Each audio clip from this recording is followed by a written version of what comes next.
ជំរាបសួរបងប្អូនខ្មែរទាំងអស់គ្នានៅក្នុងពេលវេលាថ្ងៃនេះគឺវិលត្រឡប់មកជួបខ្ញុំបាទទៀតហើយ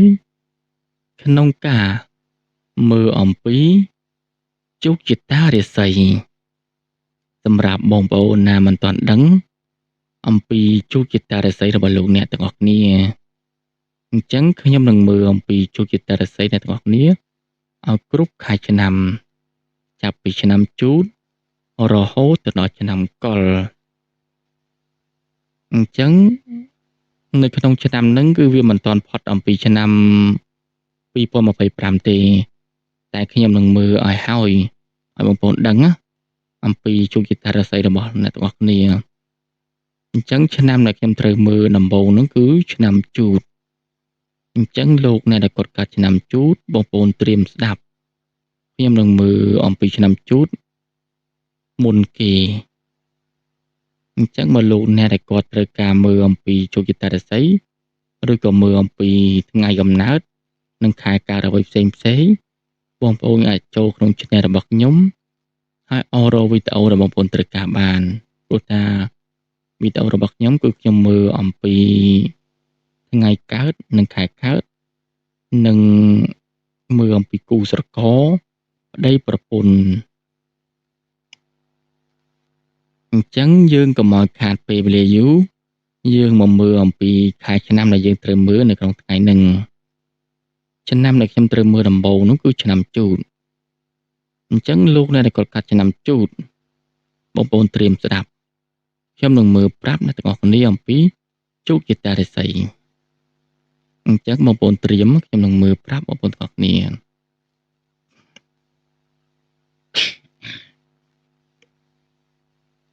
លោកអ្នកដែលកើតឆ្នាំជូតឆ្នាំជូតទំនាយបានទាយថានៅក្នុងឆ្នាំ2026នេះគម្រោងការលោកអ្នកនឹងបានសម្រេចដូចបំណងតែអ្នកនឹងមានការអន់ចិត្តបន្តិចបន្តួចរួចពីនេះទៅអ្នកនឹងបានឡើងកាន់តំណែងខ្ពស់អញ្ចឹងគឺរាសីរបស់លោកអ្នកដែលគាត់កើតឆ្នាំជូតបើចូលឆ្នាំ2026ហ្នឹងគឺរាសីរបស់លោកអ្នកនឹងឡើងខ្ពស់ត្រដែតគឺគ្រោះកាចគ្រោះកម្មអ្វីផ្សេងគឺវារសាត់បាននិយាយទៅបាន 50% គឺរសាត់បាត់ទៅគឺវាចូលឆ្នាំថ្មីហ្នឹងរាសីរបស់លោកអ្នកគឺឡើងខ្ពស់ហើយល្អជាងមុនច្រើនអញ្ចឹងគឺរាសីរបស់លោកអ្នកកាត់ឆ្នាំជូតហ្នឹងគឺល្អមែនទែនបងណាគឺមិនសូវមានជួបបញ្ហាទេឆ្នាំថ្មីហ្នឹងអញ្ចឹងបងប្អូនស្ដាប់មិនទាន់ច្បាស់ឬមិនទាន់ក្បោះក្បាយទេខ្ញុំសូមអាននិងពន្យល់ម្ដងទៀតលោកអ្នកដែលគាត់កើតឆ្នាំជូតទំនាយបានទាយថានៅក្នុងឆ្នាំ2026នេះគម្រោងការ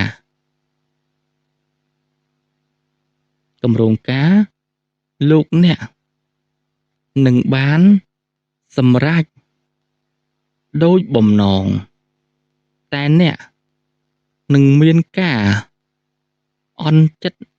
បន្តិចបន្តួចរួចពីនេះទៅ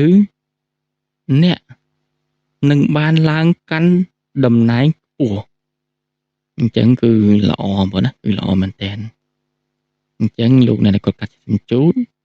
គឺផុតពីឆ្នាំនេះទៅគឺរាសីលោកអ្នកគឺល្អតែបើរាសីល្អហើយយើងកុំធ្វេសប្រហែសព្រោះថាយើងឃើញថារាសីយើងល្អហើយយើងទៅបោះទុនខ្ពស់ហួសមាត្ររបស់យើងពេកគឺអាចនឹងយើងយោងមករួចនឹងធ្លាក់មកក្រោមវិញក៏មានដែរអញ្ចឹងបើយើងដឹងថារាសីរបស់យើងរឿងឡើងខ្ពស់ហើយយើងកុំប្រមាថយើងកុំឈោងខ្ពស់ពេកអ្នកខ្លះដឹងថារាសីរបស់គាត់ខ្ពស់ហើយគាត់ទៅបោះទុនហួសមាត្រ ឬក៏បាក់ទុនច្រើនហួសសមត្ថភាពរបស់គាត់គឺអាចនឹងគ្រោះថ្នាក់និងមានការបង់ខាតអ្វីផ្សេងៗជាច្រើនអញ្ចឹងយើងមិនគួរបោះទុនហួសប្រមាណនិងហួសមាត្ររបស់យើងទេការរកស៊ីអ្វីផ្សេងៗយើងគួរតែប្រុងប្រយ័ត្នមិនមែនយើងទៅរិស័យរបស់ខ្ញុំខ្ពស់ហើយខ្ញុំគួរតែហ៊ានរកស៊ីធំដុំឬក៏រកស៊ីខ្ពស់ហើយយើងមិនអាចឈោងដល់សមត្ថភាពយើងមិនដល់គឺអាចនឹងបង់ខាតអ្វីផ្សេងអញ្ចឹងឆ្នាំជូតគឺគាត់មានបើចំណាយពងវិញគឺគាត់ពងទេវតាប្រុសឆ្នាំជូតចំណែកធាតុរបស់គាត់គឺធាតុទឹកអញ្ចឹងឆ្នាំជូតគឺពងទេវតាប្រុសគឺល្អរបស់គាត់គឺល្អមែនទែនចំណែកធាតុរបស់គាត់គឺធាតុទឹកអញ្ចឹងគឺរាសីរបស់គាត់នឹងគឺល្អសាសគាត់មានពងទេវតាប្រុសអញ្ចឹងអំណាចរបស់គាត់គឺមានគង់វង្សបានយូរជាងពងអ្វីផ្សេងអញ្ចឹងបងប្អូនដែលគាត់មើលអំពីជោគជតារាសីហ្នឹងគឺបងប្អូនអាចចាំមើលរបស់ខ្ញុំ channel របស់ខ្ញុំគឺខ្ញុំនឹងមើលគ្រប់ខែឆ្នាំដែលបងប្អូនត្រូវការអញ្ចឹងការមើលអំពីខែឆ្នាំជោគជតារាសីហ្នឹងគឺមានតែប៉ុណ្្នឹងប៉ុណ្ណាគឺខ្ញុំអត់មាននិយាយវែងឆ្ងាយតទៅទៀតទេតែបងប្អូនចង់ស្ដាប់អំពីខែឆ្នាំឬក៏ចង់មើលអំពីជោគជតារាសីផ្សេងៗបងប្អូនអាចចូល channel របស់ខ្ញុំព្រោះខ្ញុំនឹងមើលអំពីជោគជតារាសីឬក៏មើលអំពីលក្ខណៈប្រជ្រុយតែការមើលអំពីលក្ខណៈប្រជ្រុយនេះគឺខ្ញុំសូមផ្អាកមួយរយៈសិន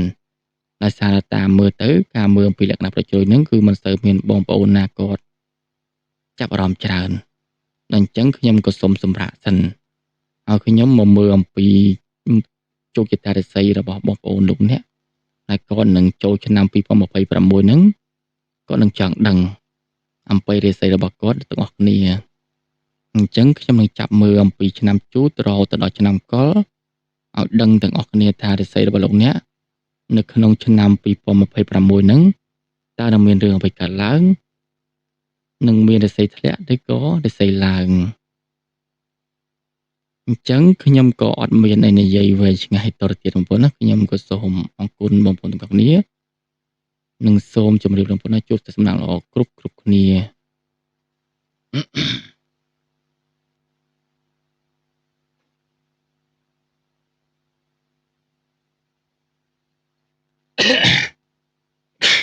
តាំងជាមកបងប្អូនសូមសម្រាប់អរគុណ